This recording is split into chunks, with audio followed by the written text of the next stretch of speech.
Dangerous level of explosive gas detected. Avoid all open flames or sparks until repairs can be made. Prey is essentially space Bioshock with hints of Deus Ex. While that sounds good on paper, Arcane Studios manages to underwhelm with one of the most mixed experiences I've played in recent memory.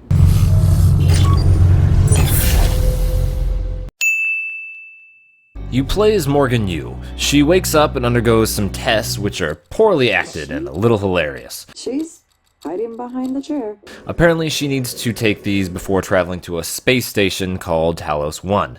But psych! Turns out it was all a facade and she's already on Talos 1 researching neuromods. Weird devices that rewrite your brain. Alright, we're gonna take a little pause right here. I know that Arcane has no fucking clue how to start a game, but usually you need to let the expectations set a little longer than a fucking tutorial before you toss in a mind-bending plot twist, because the end result is kind of pathetic and lacks any impact whatsoever. Anyway, aliens called Typhon broke out, and in typical alien fashion, they're killing everyone. So it's up to you to figure out how to deal with them, because I guess everyone else is incompetent. To Prey's credit, the Talos 1 space station is well designed and brimming with detail. Unlike Dishonored, each area is directly connected and feels more cohesive. It's definitely better than visiting some random part of a giant city because the story requires it. So much effort and care is crafted into every nook and cranny that I'd find myself genuinely engaged while exploring and picking up everything that wasn't nailed down. The reason I brought up the level design first is because it's pretty obvious it was designed first, and the developers just shoehorned the story in as an afterthought. Because Prey's plot is one of the most contrived I've ever played. Here's a good example. Morgan's brother turned off the 3D monitors, so you need to travel to the hardware labs to turn them on again. Mind you, the video is started via Morgan's computer monitor. Forget the aliens and handheld eye needles, the true horror of Prey is the lack of video support in future PCs. Maybe I'm being too harsh. Games do this all the time, and it's not like Prey solely relies on it as... Prey uses what I like to call sci-fi bullshit to justify traveling to different areas rather than the story progressing naturally with good writing. It's lazy, and the overall plot thinks it's a lot smarter than it actually is. And no, the tacked on yet somehow predictable M. Night Shyamalan ending twist doesn't make it any better. Go kill yourself! There are quite a few notable characters throughout the game. I didn't really care for any of them, and none of them are really memorable in a good way, but in the game's defense, they contact you enough to prevent the player from feeling too isolated.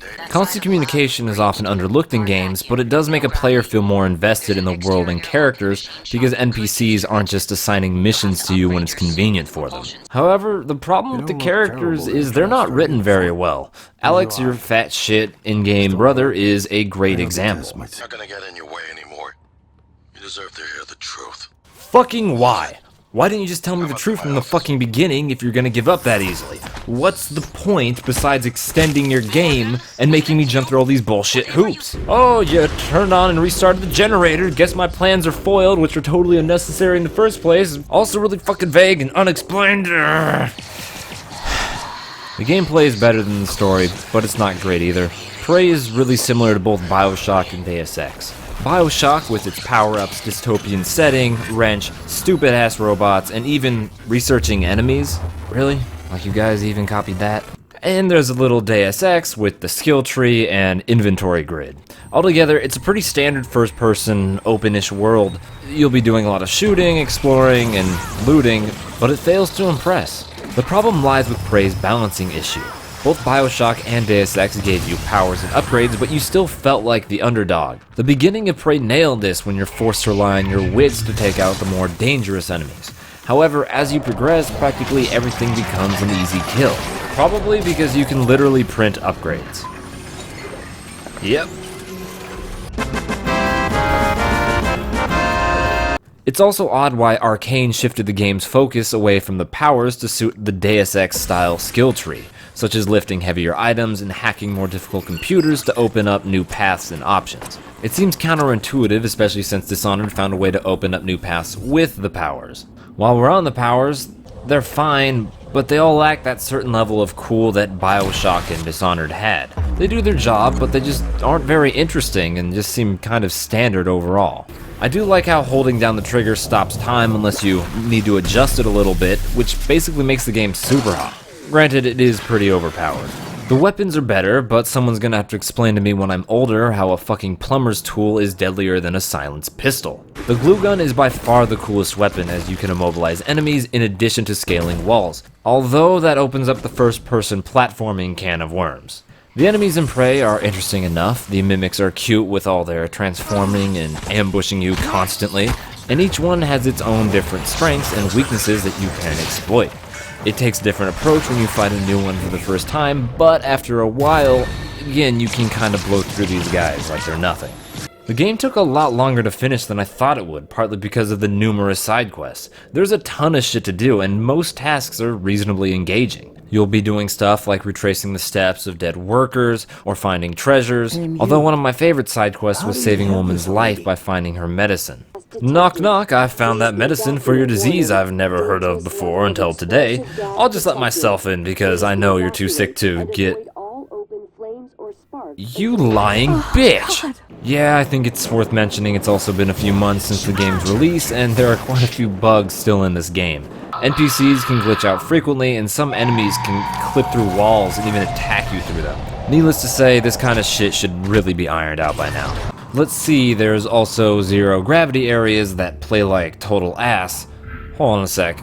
Can we get a blue tint on the screen? Ah, that explains it. Zero gravity is the new water level. I will say I'm a fan of the crafting system in that there's barely one to even be found. It's as easy as picking up everything, going to a recycling machine, and sticking all your Minecraft blocks in the 3D printer. It's streamlined and easy, but begs the question as to why an inventory grid is necessary in the first place. It doesn't add anything, and you almost always have enough room, because there aren't that many weapons, and recycled material gets condensed into only a few spaces, so it's more of a speed bump and feels kind of pointless in general. The sound in Prey is downright terrible. Music is repetitive and never sets the mood quite right, and January 2035. my fucking ears! Jesus! Just blow out my speakers already! Seriously, every NPC not talking through a call is like this, and I tried turning down the voice settings in the menu. It's unforgivable if I put more effort into audio editing than a AAA game. I can breathe again. Prey isn't a bad game, it's just barely average. It doesn't add anything new to the table, which isn't terrible in of itself, but it fails to execute on any of its ideas. There's always a but when you're talking about this game. The world design is fantastic, but the story is a total disaster. The gameplay is fun, but the different elements clash with one another. The audio is just terrible, but I digress. Prey gets a C-. Well, that's it for Prey. I know I compared this game to a lot of other games out there, but it's really just the easiest way I could ever describe it. If you're new to games and you somehow got this far in the video, I'm a little surprised. But play any of the other games I mentioned first before you ever try Prey. Anyways, I hope you guys liked the video. Feel free to share your thoughts on the game if you've played it. Tell me I'm wrong, tell me I'm right, even though I'm probably wrong, whatever you want. Anyway, later. Another garbage character is this asshole. First off, he can't even keep up with his Russian accent halfway through the game. Can't think with all the puppets' bombs. You found something? Secondly, he's a total psychopath and murdered one of the lesbian character's girlfriends. I guess you could say he really prayed the gay away. The side entrance. Damn it.